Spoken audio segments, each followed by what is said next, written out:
আসসালামু আলাইকুম, Yousif technology চ্যানেলে আরেকবার সবাইকে স্বাগতম। কিছুদিন আগে বাহরাইনের গভর্নমেন্ট থেকে একটি ইমার্জেন্সি অ্যালার্ট সার্ভিস চালু করা হয়েছে।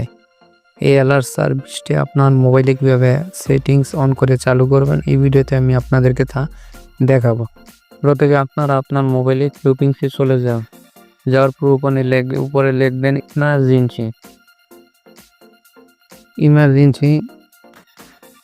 ইমার্জেন্সি লেখার পর একটু নিচে চলে আসবেন। চলে আসার পর এখানে একটা অপশন আছে রাইট প্লেস ইমার্জেন্সি অ্যালার্ট। তারপর একটু নিচে আসবেন, এখানে আবার লেখা থাকবে রাইট প্লেস ইমার্জেন্সি অ্যালার্ট। তারপর এখানে অ্যালাউ অ্যালার্ট, আমারটা অলরেডি চালু আছে। আপনারা প্রথম যখন ঢুকবেন তখন এইভাবে বন্ধ থাকবে, তখন আপনারা এখানে ক্লিক করে চালু করবেন।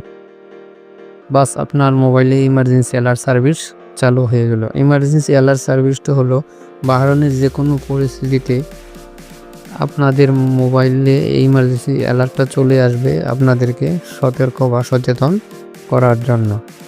তো এই ছিল আজকের ভিডিও। সবাই ভালো থাকবেন, দেখা হবে পরবর্তীতে ভিডিওতে। সবাই ভিডিওটি বেশি বেশি শেয়ার করবেন।